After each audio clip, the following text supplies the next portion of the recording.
I was a full-blown alcoholic by the time I was 14. What is the saying? You brush your teeth with Jack Daniels? That was my breakfast. That's what I did in the morning. Some kids have orange juice. I was vodka. So, here we go.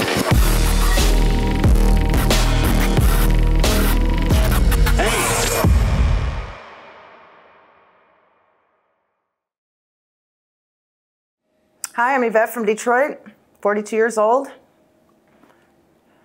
I'm a heroin addict. Welcome. I don't know. Welcome to you. Welcome to my story. Thank you for being here with us. So, Yvette, how did we get a hold of you today? I hopped off the bus, and Harmless is usually on the block 3 times a week. So I saw them over there, and I go over there and get my supplies. Can you elaborate on that a little bit more for people that are watching? What is Harmless and what supplies do you get from them? Well, they're a prevention program to cut down the spread of diseases and stuff like that. So nobody's using the same needles, and, you know, making it a little bit easier for us out here to keep it moving. And what supplies do you get? They give us needles and, alcohol wipes and all kinds of stuff. Food, water, clothes, you know, our basic necessities, honestly. Toothbrushes, toothpaste, all that. And how long have you been going to them? I've known about them for years, but I literally just started going to them about a year and a half. And so you said you're 42 years old, and yes. You've been going to them for a year and a half. How long have you been using? Oh, on and off in like 30 years. 30 years? Yes. What's your longest, you said on and off, when you stopped during those 30 years, why did you stop? Is it because you were locked up or went to rehab? Right, yeah, I was in prison. Honestly, it was one of the best things that ever happened to me. It got my act together. I personally need that structure, that authority to get my shit together. But about 2 years in prison, and then I was clean for 6 years after that. What'd you do to go to prison? Oh, it was just a laundry list of things, from nothing violent, just from boosting and larceny and just pretty much stealing to feed this monster, this addiction. Have you always been, so for the last 30 years of your addiction, has it always been to opiates, specifically heroin and fentanyl? No, I was a full-blown alcoholic by the time I was 14. Full-blown by 14? Yeah, I want to, they say, what is the saying? You brush your teeth with Jack Daniels? That was my breakfast. That's what I did in the morning. Some kids have orange juice. I was vodka. Jack Daniels. How does a 14-year-old get into a situation like that? Honestly, it was so normal and organic in my house. It flowed naturally. I just thought that everybody's house was like that. My parents were full-blown alcoholics. My mother, alcoholic addict, and my father, alcoholic. It was everywhere. My father drank beer. My mother was hard liquor, and etc. So when did it start for you? When did you start experimenting with drugs and alcohol? When did I start? Probably 11 years old. They make it, at first they make it look like it's so much fun. You're laughing and joking, and really that's the only way they bonded. That's the only way my parents bonded with us and each other, is if they were wasted. Mm-hmm. So we figured if we were wasted, maybe we'd fit in and get along a little bit more. Maybe they'll love me more, you know what I mean? So besides the substances in your childhood, was childhood pretty good for you? Give or take. I mean, my mother had a lot of husbands, so I got to have a little taste of all of it, I guess I'd say. I mean, I don't know, first class to the rock bottom, I've pretty much lived it all with her husbands and stuff like that. She was married 8 times. I'm not even, it's crazy, but true. So, yeah. I mean, I got to taste life a little bit. I mean, I've traveled. I've been to every state. I was a military brat for my first stepfather. I almost called him father, but he was the one that I thought was my father growing up. That's what they told me anyway, so that was crushing. when to find out that he wasn't my father. But he was also my molester, so I guess it's a good thing that he wasn't. I don't think he ever looked at me as his child, you know. How old were you when that happened? 6. You were 6 when your stepfather, who you thought was your father, molested you. Correct. That went on for a couple of years, and I don't think my mother believed me. She thought I made it up, but she was so drunk that she would make she's mental illness runs in the family, and so I knew she was batshit crazy. I'm so sorry.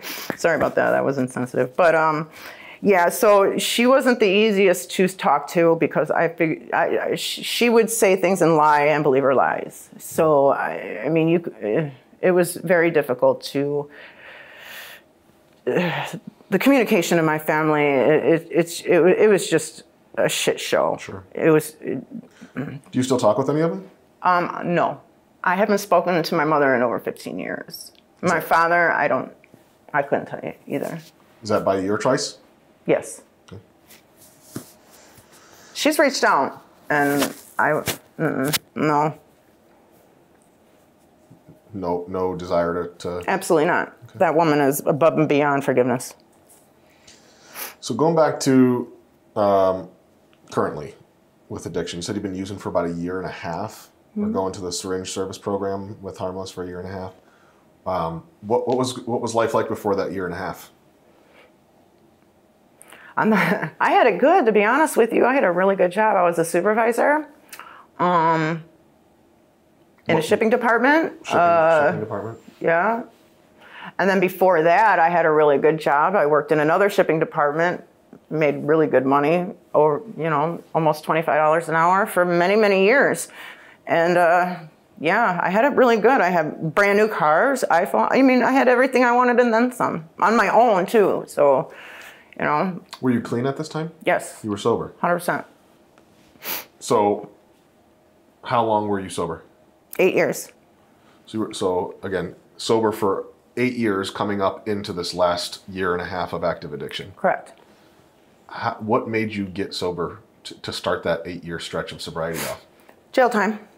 So you got out of jail. And then the desire not to want to fall back into my own pattern. I mean, the fear of getting locked up again. That's a good fear to have above your head. That'll keep you clean, but you're not going to stay clean on fear alone. I mean, you have to have tools other than that to keep. How many times have you gone to jail? Couple. Few. Prison one time? Yes. Once. And have you been to like a rehab, just a regular rehab? Oh, I've been to rehabs. Yeah, I've been to several. I've been to several this year. When you went to rehab, did you ever get engaged in like programs, like whether it was Smart Recovery or 12-step programs or anything like that? No, I'm very active when it comes to in my recovery and stuff like that. When I dive in and I have my head there, and yeah, I did panel. I did all kinds of things. I didn't mind it. I loved doing service work. It was good for me. It was good for me. It was a good reminder also to know where you came from. So what happened after 8 years of recovery where you decided to say, I want to get high again? Honestly, I wish I knew what triggered that. Because honestly, I don't even have anything to blame that on. Honestly, I really don't have an excuse or anything to blame that on. That's a good question, honestly, because I don't even know how many people answer that straight-faced. What did you start with? What, did you go straight back to heroin? Or? No, I mean, yeah, kind of. Well, no, my gateway. I started drinking a little bit first, a little bit here, went to the bar, had a drink with a girlfriend, had a drink with the, so-and-so, and that triggered that. And then right then and there, I think I'm the type of person, it's all or nothing, so I have to be 100% clean, and otherwise it's not going to work for me. That's just me. I can't do it a little bit. It's not in my DNA.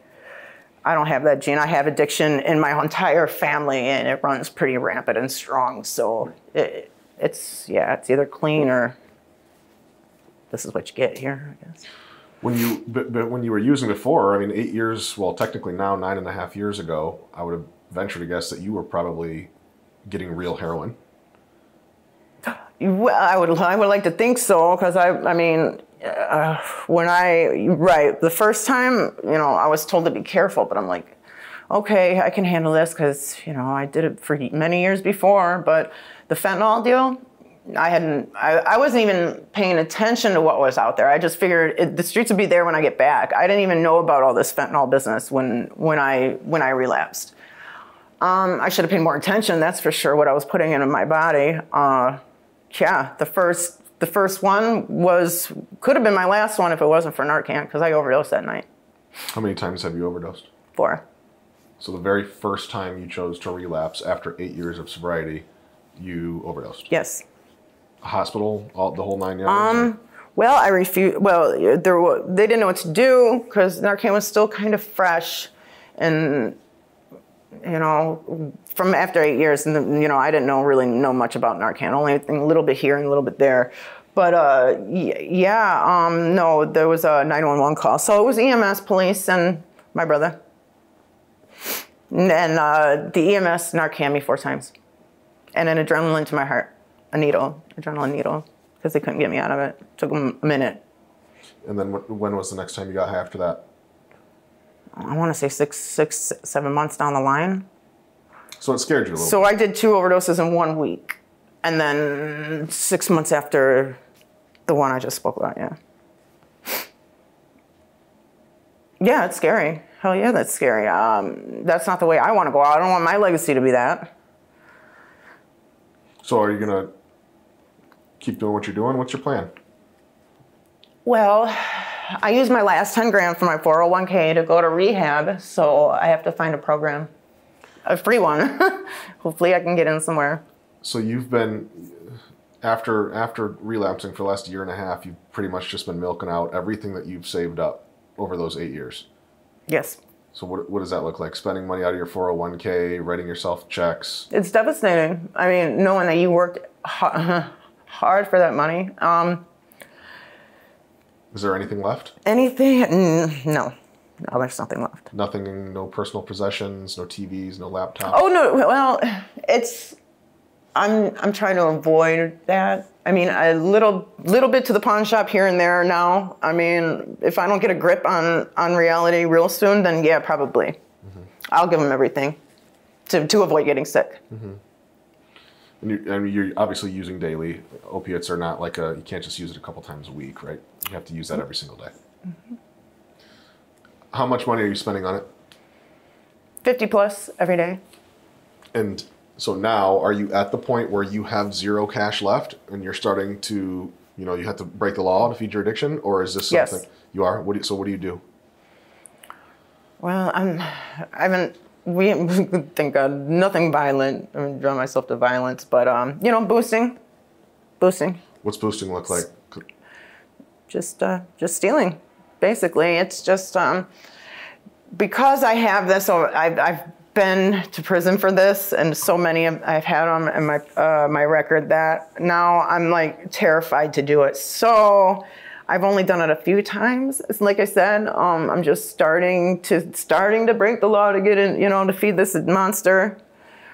I mean, it doesn't look good, because I know it's either, you know, once you start getting sick, you'll pretty much do anything to avoid it. So I mean, I'm not even gonna lie. Yeah, it's going down. It's gonna happen. It's just the reality of it, and most addicts would agree with that. But yeah. Are you high at all right now? No, I haven't used since this morning.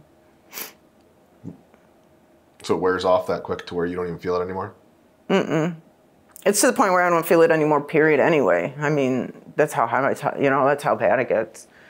You have to double down. I mean, I don't know, we call it double down, but I mean, right now, one doesn't work anyway. Usually it's a couple at a time. So when I use first, sorry, my first usage of the day, it's going to cost like $25, $30. Just to wake up and just to get right normal. And get off sick. Yes. So are you sick right now, or are you starting to feel sick?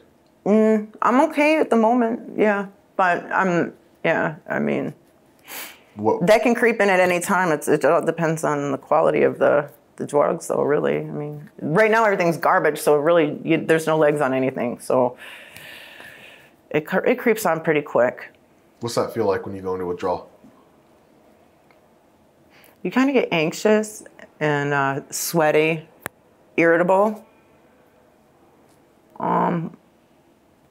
That's pretty much the first day. The first day is not so bad. The second day is a nightmare. Then it's leg cramps and stomach cramps and constant chills, irritable. Everything irritates you. Light, sound, just you're really sensitive to light, sound, smell. Nothing tastes right. You don't want to eat. You have no appetite. Yeah. And how long does it last? Depending on, I mean, a lot. Like some people's, it's different for everybody. But my detoxes they're about a good week or two. And the fentanyl. When I was in rehab in California last August, it took 16 days to get the fentanyl out of my system. They thought I smuggled fentanyl to the rehab because they're so used to the fentanyl coming out of the system within a couple of days that. Yeah, they thought I was still using while I was in rehab. And I flew all the way from Detroit here. They got drug-sniffing dogs in the airport. I thought, I'm not smuggling that stuff over here to California. Oh, no. Yeah, 16 days. So whatever's in it, it's lingering, and it's getting worse. So, and that whole 16 days that shit was in my system and I was detoxing off of that was a nightmare. Worth it in the long run, but a nightmare.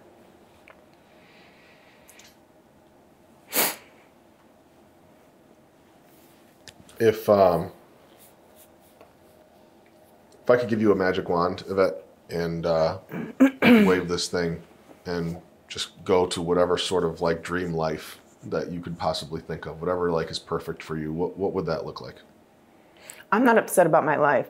I would have ran away from home a lot sooner. That probably would have been healthy if I was a ward of the state or something, if CPS would have got me or something like that. That probably would have been a lot better for me. But my life isn't that bad, like to the point where, I mean, nothing's perfect. I mean, we're blessed with what we got, what God gave us, right? But I just would have wished I would have made better decisions. And that's all, just better decisions.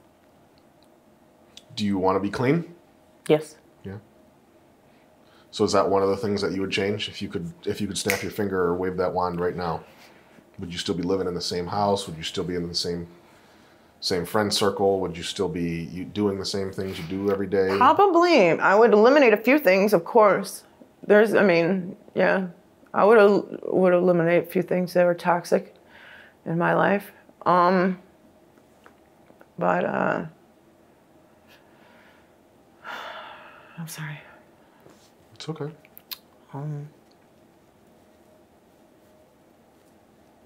It's hard to say. Are you happy? Right now? Yeah. I have my moments, but Yeah. no. I mean, I don't think anybody's happy like this.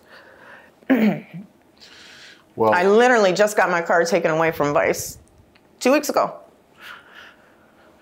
So how are you? So now I'm bike and walking. So in Detroit? I got lucky I didn't go to jail. I got a ticket for paraphernalia, but yeah, Detroit Sheriff's Department took my car because I was driving around in a drug-infested neighborhood, which I'm from anyway. I'm like, well, I'm from here. You can't.